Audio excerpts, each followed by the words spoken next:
ಆದರೆ ವಿರಾಜ್ನ ತೀರಾ ಮನೆ ಕೆಲಸದವ್ರಿಗಿಂತ ಕೀಳಾಗಿ ನೋಡ್ತಿದ್ರು.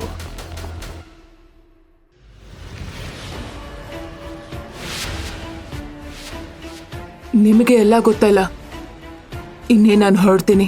ಕೂತ್ಕೊಳ್ಳಿ.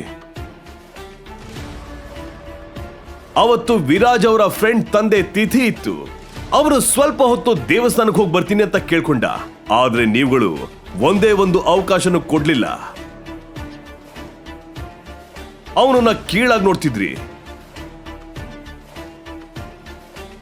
ಆದ್ರೆ ಸರ್, ಅವನ್ ದೇವಸ್ಥಾನಕ್ಕೆ ಹೋಗಿದ್ನಲ್ಲ. ಅಂದ್ರೆ ಬೇಗ ಕಾರ್ ತೆಗಿ, ನನ್ ಒಂದ್ ಮಹಾಪೂಜೆಗೆ ಹೋಗ್ಬೇಕು. ಲೇಟ್ ಆದ್ರೆ ಬೇಜಾರ್ ಮಾಡ್ಕೋತಾರೆ. ಅಲ್ಲಿ ದೊಡ್ಡ ದೊಡ್ಡ ವ್ಯಕ್ತಿಗಳಿರ್ತಾರೆ. ಸುಮ್ನೆ ಅಲ್ಲಿ ಸೀನ್ ಕ್ರಿಯೇಟ್ ಮಾಡ್ಬೇಡ.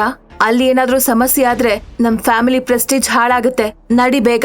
ಇಷ್ಟಂತೂ ಅರ್ಥ ಆಗಿತ್ತು. ವಿರಾಜ್ಗೆ ಇದೆಲ್ಲ ಸಹಿಸ್ಕೊಂಡು ಅಭ್ಯಾಸ ಆಗೋಗಿತ್ತು.